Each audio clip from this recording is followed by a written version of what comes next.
My name is Francis Fukuyama, and I'm speaking to you from Stanford University. I'm a senior fellow at the Freeman Spogli Institute here and director of the Center on Democracy, Development, and the Rule of Law. This lecture introduces the program of the Leadership Academy for Development, or LAD.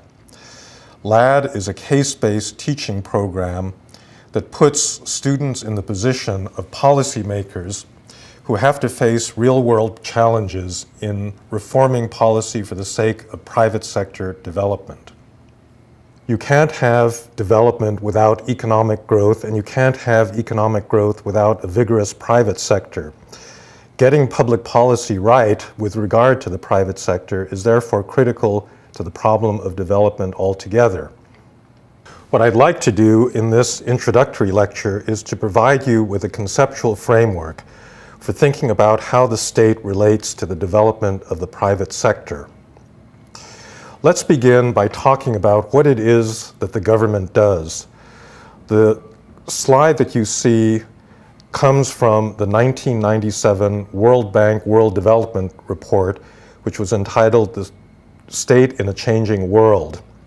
It provides one way of thinking about governments and the scope of the activities that they engage in. There are a lot of ideological arguments on where you should be on this x-axis. In the United States, Democrats and Republicans love to argue about whether you want less government, like the Republicans, or more government, like the Democrats. And in the developing world, this fight played out over the so-called Washington Consensus, which was the set of policies that were being introduced by Washington institutions like the IMF and the World Bank back in the 1980s and 1990s that wanted to move to the left of this x-axis versus other people that wanted a more expansive state and therefore wanted to move to the right. What we need, however, is a way to determine where to be on that axis, not through ideology, but through a more basic set of concepts that will allow you to think through where the state should intervene and where it shouldn't. And one of those concepts is the concept of public goods. So the question is, what is a public good? Economists have two criteria for determining what a public good is. The first characteristic of a public good is that it is non-depletable. Non-depletable simply means that you can never run out of it, even though the good is valuable. The second characteristic is that it is non-rival. That means that if one individual takes a public good, it doesn't mean that there's less of it left over for others. What these two definitions of a public good imply is that no private market participant can appropriate a public good. That is to say, nobody can produce a public good and then sell it for their own profit. And that means that governments really have to be in the business of providing them. So what are some examples? National defense. If you have an army that protects the country's borders, it does not protect some people and not others. If you have a police force, it's meant to provide security for all citizens and not just a certain number. Clean air is a classic case of a public good. It cannot be depleted, no matter how many people breathe it, and the fact that I'm breathing it doesn't mean that you don't have clean air to breathe. Clean water is a little bit different. Water could be a public good if there are unlimited supplies of it in a big river or a stream, for example, but it can be depleted, which means that economists refer to it as a common pool resource rather than a pure public good. Public infrastructure has a public good characteristic. It's something that everybody gets to use for their benefit and no one can appropriate. And finally, public health. If I'm healthy, it means that it's less likely that I will infect you. A second characteristic or a second concept that helps define where governments need to intervene is the concept of externalities. An externality is defined as a harm or a benefit that accrues to a third party as a result of a transaction, an economic transaction, and there can be either negative externalities or positive ones. A negative externality is a harm that someone suffers. So a classic example of that is a toxic waste that's dumped into a river by a chemical plant. From the standpoint of the owner of the plant, it makes the plant more efficient if he can simply dispose of the toxic waste in that fashion, but it harms the interests of people that live downstream from the plant. Again, this is a case where governments are usually called upon to intervene because there's no incentive of the private owner of the plant to not dump the toxic waste, and therefore you generally need regulation to prevent that from happening. There are, however, positive externalities as well, that is to say, spillover benefits that have a good effect on other people. Education is a classic example of that. Most people are willing to pay for their educations because it helps them get a better job, but other people, beginning with the employer of the person that's hiring an educated worker, also stand to benefit.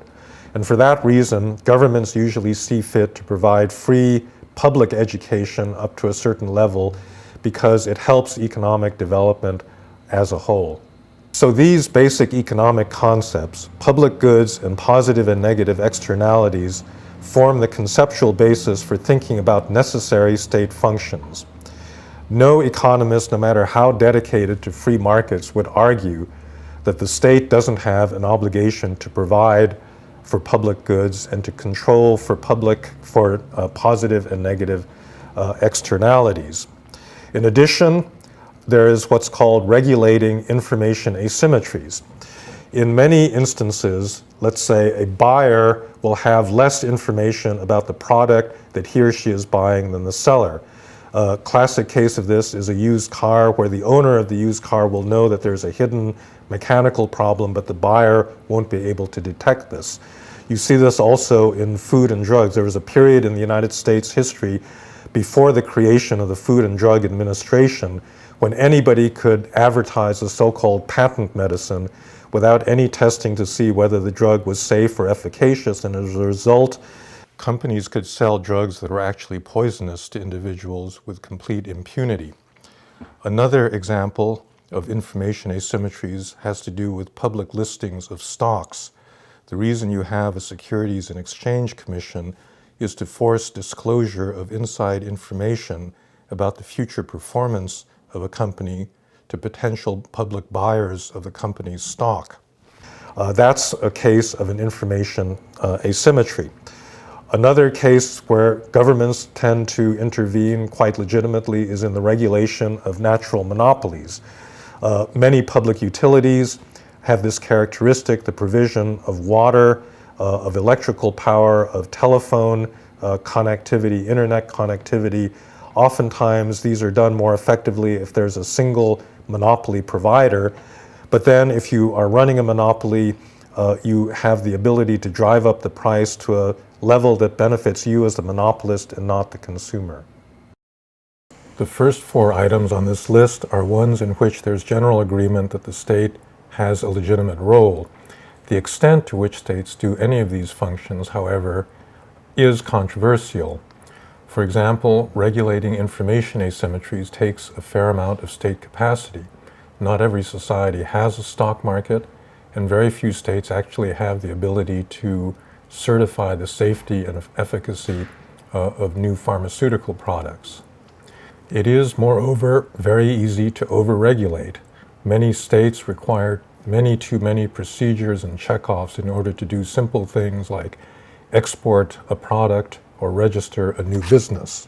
Regulating behavior becomes a lot more controversial.